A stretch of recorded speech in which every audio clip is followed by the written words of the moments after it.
जब बुद्धि में विवेक जागृत होता है तब ही जीवन सार्थक होने लगता है। बुद्धि में विवेक जागृत नहीं है तो सारी की सारी गड़बड़ी ही होगी,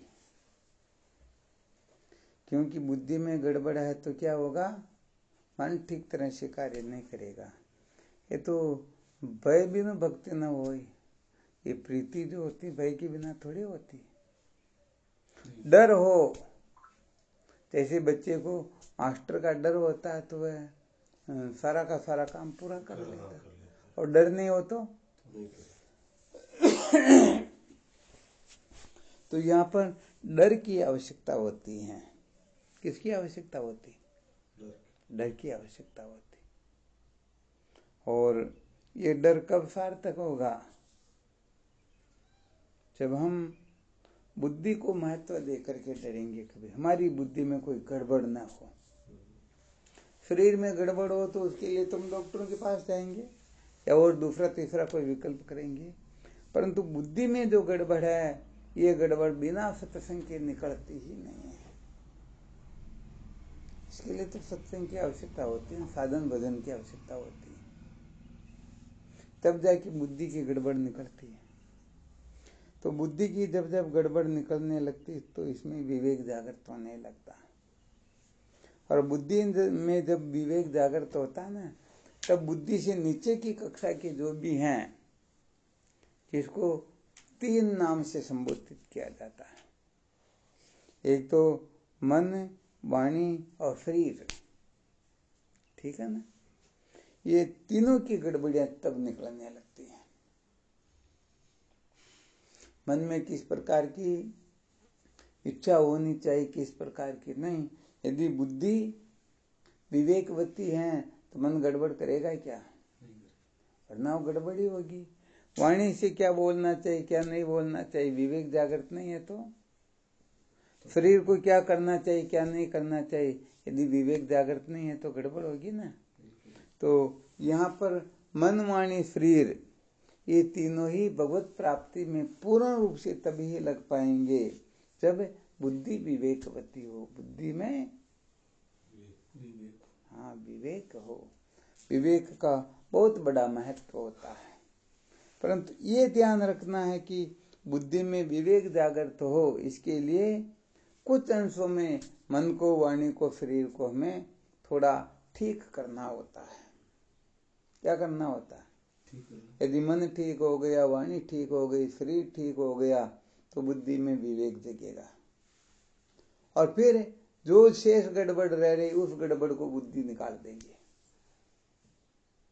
तो मन, वाणी, शरीर की गड़बड़ निकालने के लिए अपने को थोड़ा सजग होना होता है। क्या होना होता है? इनमें क्या गड़बड़ होती है? मन में 3 प्रकार के दोष होते हैं, वाणी में 4 प्रकार के दोष होते हैं, और शरीर में 3 प्रकार का दोष होता है। तो शरीर से 3 पाप होते हैं। एक तो चोरी करना। क्या करना? चोरी करना। चोरी के लिए शरीर होगा तभी चोरी हो सकेगी। अच्छा, दूसरा सूत्र देखें तो परी स्त्री को संग करनो, शरीर जाए नहीं हो ना, ये भी शरीर का पाप है। एक जो जीवा की हत्या करबो, ये भी शरीर जाएगा।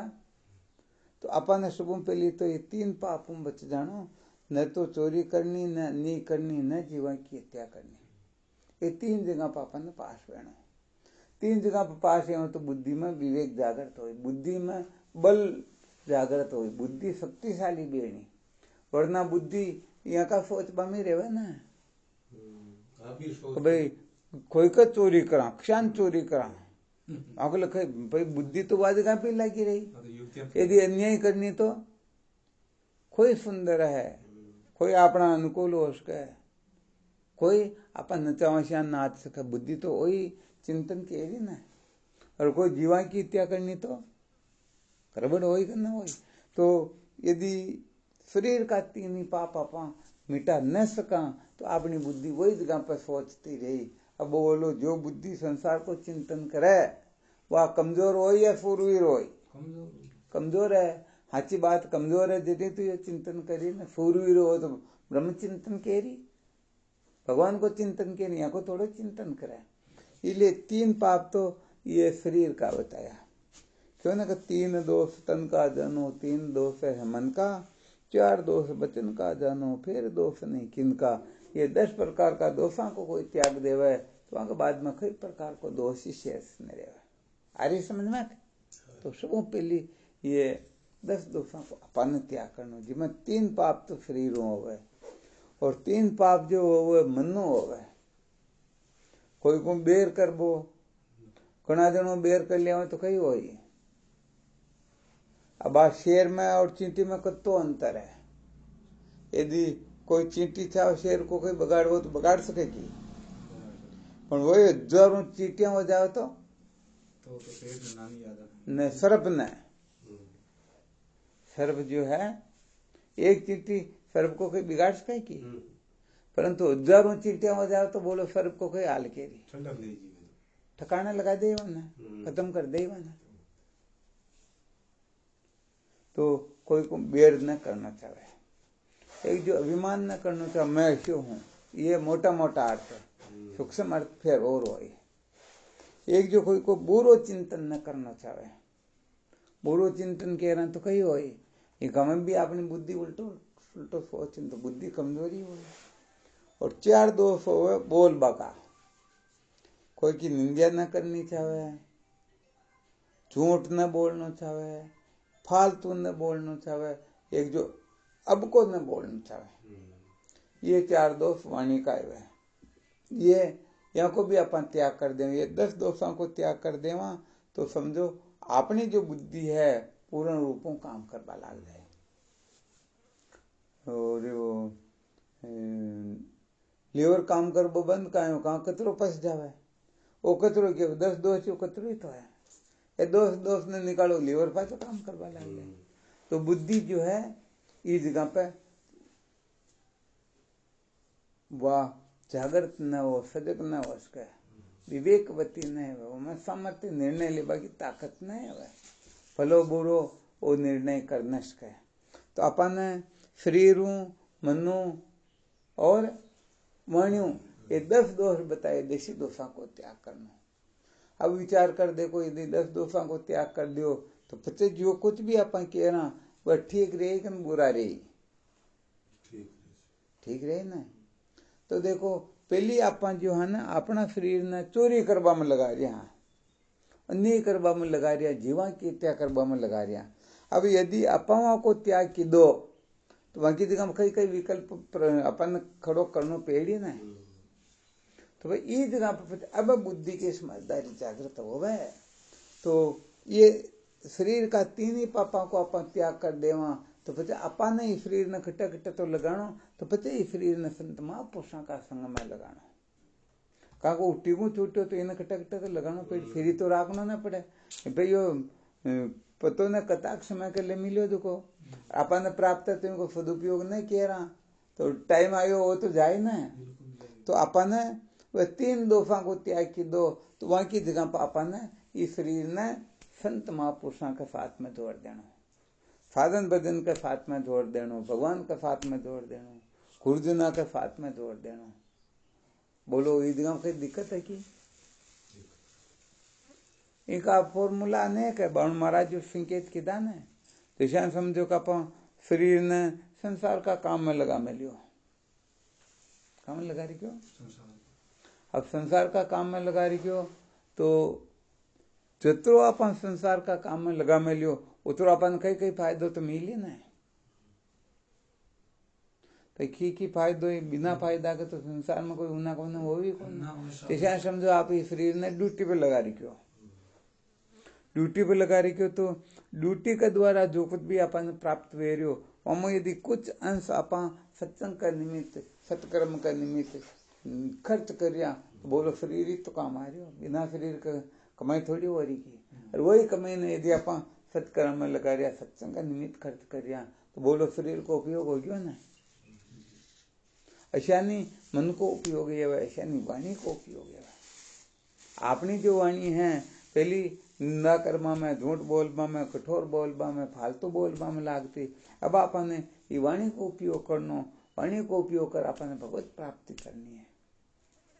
तो वाणी कहीं करना चाहो, कहीं न करना चाहो, सत्संग को आश्रय रहे, संतां को सानिध्य रहे, तो कतई फॉर्मूला अपना जीवन में जागृत होगा लाग जाए। कुल मिला पहली जो करता है देखो अपन उल्टो अब करनो, पहली चुगली करता, निंदा करता, झूठ बोलता, अबका बोलता, फालतू बोलता, बापा ने को त्याग कर देना। यहाँ को त्याग कर अपन और कुछ श्रेष्ठ करना। ऐसा नहीं मन का जो दोष है वहां को त्याग कर ये मन ने भगवान की तरफ लगाना, कोई की तरफ लगाना। पहली सब बेर करता, अब विचार करे, समझ बनावे, वैसे भगवान को स्वरूप किसे बेर करे। अभिमान करा तो भी कई बात को अभिमान करा है तो मृत्यु का मुकम्मी ना, किसी भी टाइम पर ठिकाने लाग सके ना। और बुरो चिंतन करा तो मनुष्य जन्म फालतू अतरो फालतू थोड़ी है कि बहुत मुश्किलों मिलियो, तो इन आपा बुरा चिंतन में न लगाना। तो इस प्रकार यदि आपा सचमुच में असली बात यही है कि 10 दोषों को आपा जतरो त्याग केरा उतरे ही है मनवाणी शरीर इस तरफ लागे, पक्का समझ लो यह बात। और यदि इस तरफ बिल्कुल न लाग रहा तो समझो आपनो मन वाणी शरीर संसार का वो रीस लाग्यो तुको, वो चोरी जारी में लाग्यो तुको, वो छल कपट में लाग्यो तुको, वो निंदा चुगली में लाग्यो तुको। क्लियर बात है ना। तो सबों पहली मन ने वाणी ने शरीर ने साधवा की कोशिश करनी, या ना इस तरफ लगाबा की कोशिश करनी। ये संसार की तरफ या ना धीरे धीरे हटाना, इस तरफ जोड़ना। आज तो ज्यादा कठिन की बात को ना समझ में आ रही की बहुत अच्छी बात है। अब कहीं कहीं अगली बात तो थोड़ा कुटस्थ रहो न, जदे समझ बाबा लागी। सबों पहली तो मन ने वाणी ने शरीर ने यानी भगवत प्राप्ति का लेस लगाना, यानी सत्संग का लेस लगाना जानी। ये आपनो शरीर भी परमार्थ के लिए काम आवे, आपनो मन भी परमार्थ के लिए काम आवे, वाणी भी परमार्थ के लिए काम आवे। तो ज्या को शरीर वाणी मन परमार्थ के लिए लाग्या करे तो परमार्थ आंखा में प्रकट होगा लाग जाओ, परमार्थ की सिद्धि होगा लाग जाओ। आपने परमार्थ जागृत हो दे तो आप भगवत प्राप्ति कर सका। हर दूजो जो कहीं को न तो सब हाली को न अपना अंतःकरण में से का कहीं जागृत है भी करने जाने। तो संसारों अपन अधिकों अधिक मन ने वाणी ने शरीर ने हटाना है और अधिकों अधिक परमात्मा में लगाना है। अक्षान लागे जो फॉर्मूला अपन संतान के द्वारा प्राप्त करता रहना, अपन स्वयं ने इस प्रकार की समझ बना लेनी। या समझ बना लेवा तो निश्चित रूप अपनो जीवन धन्य हो जाए। हाँ दूजों जो सच्ची बात है या बड़ी गड़बड़ निकले इसको न जाने। तो कमो कम अब निश्चय कर लेनो, मारो जो शरीर है कमो कम तो 24 घंटा को समय मिले तो 10वां हिस्सों समय तो वो शरीर सत्संग का निमित्त काम आए। कतो 24 घंटा को 10वां हिस्सों समय। अब बोलो यदि ईशान हो जावे तो 24 घंटा को 10% कतरो बने जोड़ता रहियो। अतोक समय यदि कोई रोज सत्संग कर लिए दे शरीर ने काम में लेनो, बोली शास्त्र पढ़ रहा तो भी वो शरीर काम आ गया ना, है ना। गुरु मंत्र को जब करिया तो भी वो काम आ रही हो। और आप बोली नौकरी भी करिया तो भी जानी 8 घंटा नौकरी करिया, 8 घंटा में 1 घंटो यदि आप सत्संग के निमित्त जो कुछ भी पीछे कमा रहे हैं जन खर्च कर रहे हैं तो भी शरीर को ही तो काम है ना। शरीर किस में लगा, फिर इसी में लगा ना। अब शरीर लग रहा तो इसके साथ में मन भी तो लगेगा ना, वाणी भी लगेगी ना। केवल शरीर से तो काम नहीं होता ना। जैसे बैठ गए तो शरीर बैठ गया तो ये सत्कर्म में लग गया, परंतु वाणी से हम अध्ययन कर रहे हैं, गुरु मंत्र का जप करें तो लो वाणी भी तो हो गई ना। और अपना मन संसार में न लगे उस समय तक यदि इस तरफ लग गया तो लो बोलो मन भी लग गया, वाणी भी लग गई, शरीर भी लग गया, तीनों ही लग गए। और तीनों लग गए तो समझो आप बहुत ऊंची कक्षा में पहुंच गए। तो कपड़ा का ऊपर रंग चढ़ाबा के लिए समूह पिलीवा ने बहुत अच्छो साफ धोना पड़े, वहाँ का मेल न निकालना पड़े, वहाँ का बाद में रंग चढ़ाया करे। यदि पहली अपन रंग चढ़ावा तो वो रंग जो है अपन दो जगह साथ में का मेल तो लगे दुकान।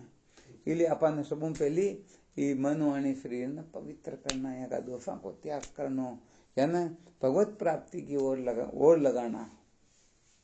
अपन खूब सावधान रह, अच्छा तो गणित रखा, अच्छा तो समझदारी बने रखे। कभी मैं घंटा 2 घंटा के लिए शास्त्र अध्ययन की दो ने की दो, गुरु मंत्र को जप की दो ने की दो, सत्संग के लिए कोई संतान को संग की दो या नहीं की दो, खैर कहीं करिया तो खर्च तो इमी मेरियो ना। तो मन वाणी शरीर ये तीना ने कोई साध लेवे तो पता वहां का अंतःकरण मुआ की बुद्धि में तत्व की जिज्ञासा जागृत है, दूरियों तत्व जिज्ञासा जागृत है भी को क्योंकि मन वश में कौन है, वाणी वश में कौन है, शरीर वश में कौन है, वह करोड़ कोशिश कर लो फिर भी वह तत्व का जिज्ञासा होना वश का विवेक जागृत नहीं है। वह भला बुरा की पहचान ही न कर सके। आगे समझ में? तो बस ये फॉर्मूला ने बहुत अच्छा तरह अपना लो। अपना मन, अपनी वाणी और अपना शरीर, ये तीनों ही कुछ समय लगे परंतु प्रतिदिन। यहाँ पर कुछ समय लगने का मतलब कुछ समय के लिए हम संसार से हट रहे हैं, संसार का क्रियाकलापों अपन थोड़ा दूर गए गया। कहाँ का अब तो समय निकल गया ना, अब तो उम्र तो आधी तो आएगी, तो अब थोड़ा बहुत समय भगवान का भजन में भी तो लगाना ना। संसार में खूब लगा ली दो ना, समय हो दे लगा लियो, अब भगवान का भजन की ओर लगाओ। तो ये फॉर्मूला इनको विचार करता रहो। अब इमा कई शंका हो तो पहुंचो देगा, समझ में नहीं आवे तो ही, और समझ में आई आवे तो ही बोल देखो, पतो लागे कि भाई कई बात हुई, कई नवी जानी।